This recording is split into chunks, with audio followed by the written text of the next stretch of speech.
السلام عليكم، واش اخباركم؟ كلشي مزيان؟ هاني اموركم؟ عواشر مبروكه ورمضان مبروك بالصحه والسلامه ان شاء الله الرحمن الرحيم. اليوم غادي نشوفوا بريك. ندير معكم بريك. كتشوفوا هنايا هاد المكونات، انا حاطه غير شويه شويه. غادي ندير معكم وحده باش نشوفوها مجموعين.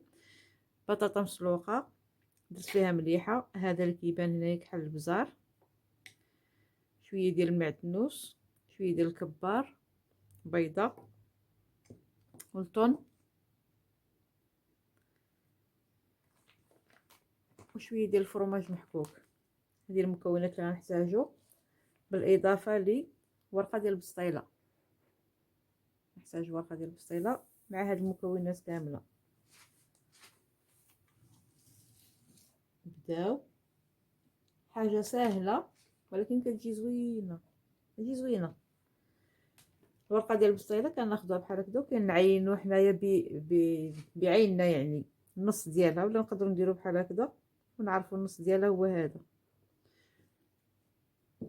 كنجيبوا هاد البطاطا مسلوقه، انا درت فيها مليحه ودرت فيها شويه ديال البزار، نزيد معها هاد المعدنوس حتى هو،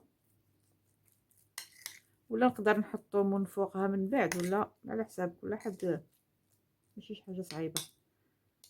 انا درت غير شويه باش نوريكم غير وحده. نخلط هاد البطاطا مع هاد المعدنوس ونحاول نحطها هنايا في هاد النص ديال الورقه اللي عيناه بعيننا. هذا شويه ديال الكبار اضافه اختياري، يعني اللي بغى يضيفها ممكن، اللي ما بغاش يقدر ما يضيفهاش. كنحاولوا نسرحوا هاد البطاطا بحال هكذا شويه صافي. كبار كنلقاوه عند مالين الزيتون، كنلقاوه في المحلات التجاريه الكبرى. كاين اللي كيضيف معها حتى الهريسه الحاره، انا ما كنقدش على الحار، وخلاص دابا رمضان ما نقربش من الحار نهائيا. كيتزاد فيه واحد المذاق زوين. نزيدو الفرomاج، ولكن قبل منه كنديرو الطن. الطن ماشي شي كميه كثيره، هاد الحك راه كنقدر ندير به 4 5 ديال البريكات. شويه ديال الطن. هذه حنا درناها اليوم بالبطاطا مسلوقه والطن، كدار بالكفته.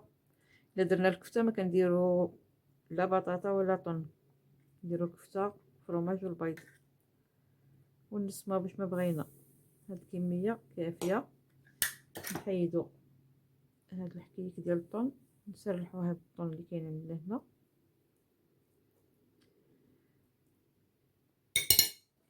ناخدو شويه ديال الفرماج محكوك نسرحوه من الفوق. ملي كنحطو هاد المكونات كنحاولوا بحال كنديروا واحد الحفيره في الوسط، بحال واحد الفراغ، ماشي كنحفروها، ولكن كنحاولوا حنايا ملي كنحطو المكونات كنحاولوا نخليو واحد الفراغ صغيور الوسط. فرماج محكوك، اي فرماج محكوك عندنا ممكن. الا ما كانش عندنا الفرماج محكوك نديرو فرماج ساندويتشات، ممكن اللي متوفر عندنا. ما كان نلتزموش زعما بواحد نوع معين. البيضه كنكبوها في الوسط وكنسدو الورقه ديالتنا بحال هكا.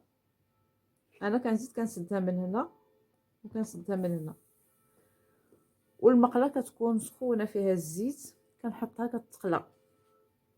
الزيت سخونه والنار تكون مهيله باش البيضه، بالنسبه لي انا كندير هاد العمليه باش البيضه طيب، لان ما كنبغيش ناكل البيض باقي خضر. كاين اللي كيديرها بحال هكذا كياكل البيض خضر عادي، كل واحد على حساب شنو كيتشهى وشنو كيفضل. انا كندير الزيت في المقله يسخن مزيان، كنزلها في المقله وكنقص العافيه ونخليها طيب على خاطرها. غادي ندير هاد المساله ونرجع عندكم.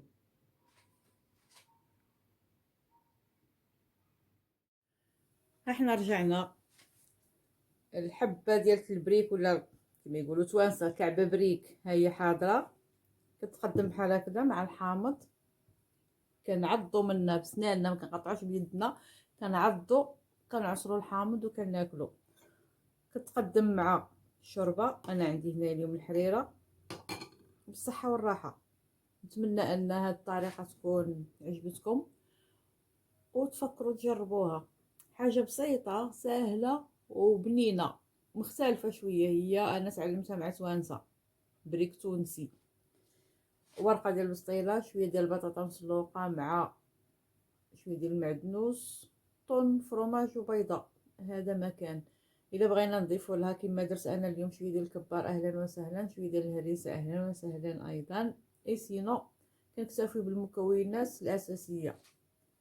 كتجي بنينه، ثقوا بيا. انا اليوم قليتها. كاين اللي كيسدها حتى من هنايا بحال هكذا، كتطوى على شكل مربع مسدود بحال المسيمنه، وكتدهن وكتدخل الفران. الا كنا غنديرو كميات كثيره، 6 8 10 ديال الناس، حيت كل واحد عنده ديالته. هذه حصه فرديه ديال شخص واحد. الا كانوا اشخاص كثارين كنديروا في صينيه وندخلوا كلشي الفران، مابقاوش نقليو بالحبه بالحبه.